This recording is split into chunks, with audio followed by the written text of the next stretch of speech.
Breaking news చూస్తున్న మంచు family ఆస్తి తగాదాల వేళ రంగారెడ్డి జిల్లా కలెక్టరేట్ కు వెళ్లారు మంచు మనోజ్. భూ తగాదాల విషయంలో జిల్లా అదనపు కలెక్టర్ ను కలిశారు. తన ఆస్తుల్లో ఉన్న వారిని ఖాళీ చేయించాలంటూ మోహన్ బాబు ఇవాళ ఉదయం రంగారెడ్డి జిల్లా మ్యాజిస్ట్రేట్ కు ఫిర్యాదు చేశారు. జల్పల్లిలోని తన ఆస్తులను కొంతమంది అక్రమంగా ఆక్రమించుకున్నారని కంప్లైంట్ లో పేర్కొన్నారు మోహన్ బాబు. తన నివాసంలో ఉన్న వారందరినీ వెంటనే వెకేట్ చేసి తనకు అప్పగించాలని న్యాయస్థానాన్ని ఆయన ఆశ్రయించారు.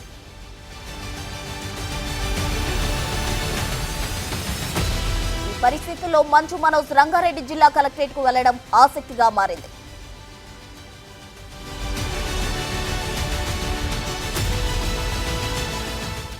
మంచు మనోజ్ రంగారెడ్డి జిల్లా కలెక్టరేట్ కు వెళ్లారు. దీనికి సంబంధించి పూర్తి వివరాలు మా ప్రతినిధి సాగర్ అందిస్తారు. సాగర్,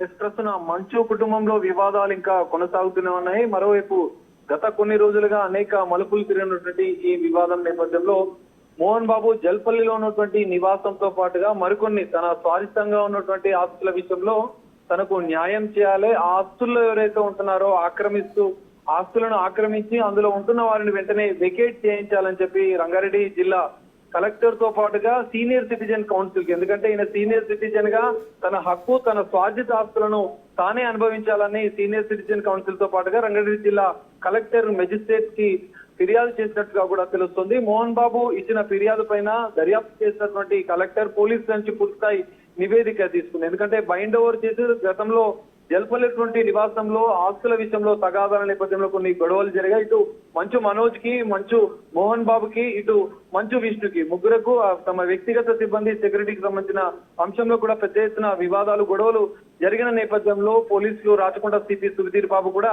బైండ్ ఓవర్ చేసి కొన్ని నోటీసులు కూడా ఇచ్చారు. ఈ నేపథ్యంలో పోలీసుల నుంచి కూడా రంగారెడ్డి కలెక్టర్ కొన్ని నివేదిక తీసుకున్నారు. ఆస్తుల విషయంలో ఎలాంటి వివాదాలు చోటు చేసుకుంటున్నాయన్న పరిశీలించిన అనంతరం మంచు మనోజ్ కి కూడా కలెక్టర్ నోటీసులు ఇచ్చినట్లుగా కూడా తెలుస్తుంది. ఈ నోటీసుల నేపథ్యంలోనే మంచు మనోజ్ కొద్దిసేపటి క్రితమే రంగారెడ్డి కలెక్టరేట్ కు చేరుకున్నారు.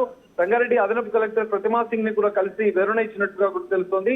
ఈ వివాదం అనేది ఎందుకంటే జల్పల్లిలో ఉన్నటువంటి నివాసంలో ప్రస్తుతం మోహన్ బాబు ఉండలేడు. ఎందుకంటే ఇంతకుముందు గొడవలు జరిగిన అనంతరం ఆయన ఆరోగ్య పరిస్థితుల నేపథ్యంలో కొంత చికిత్స అనంతరం తిరుపతిలోనే మోహన్ బాబు ప్రస్తుతం కూడా ఉంటున్నట్లుగా కూడా తెలుస్తుంది. మోహన్ బాబు అక్కడి నుంచే తన ఆస్తులను పరిరక్షించినందుకు తన హక్కు, ఎందుకంటే సీనియర్ సిటిజన్ గా తనకు ఒక సీనియర్ సిటిజన్ కౌన్సిల్ తనకు రక్షణ కల్పించాలి. తన ఆస్తులు జల్పల్లిలో ఉన్నటువంటి నివాసంతో పాటుగా రంగారెడ్డి జిల్లా పరిధిలో ఉన్నటువంటి తన అన్ని ఆస్తుల విషయంలో ఇతరులు ఎవరు ఉంటున్నారో వాళ్ళందరినీ వెకేట్ చేయించి తనకు కేటాయించే విధంగా చర్యలు తీసుకోవాలని చెప్పి మోహన్ బాబు రంగారెడ్డి జిల్లా కలెక్టర్ ని ఆశ్రయించిన నేపథ్యంలో రంగారెడ్డి జిల్లా కలెక్టర్ కూడా దీనికి సంబంధించిన చర్యలకు సిద్ధమంది. మంచు మనోజ్ దీనిపైన ఎలాంటి వివరణ ఇస్తారు, మరి మోహన్ బాబు ఎలా రియాక్ట్ అవుతారు అనేది మరికొద్ది సేపట్లో కూడా ఈ విషయం పైన క్లారిటీ వచ్చే అవకాశం కనిపిస్తుంది. Thank you Sagar.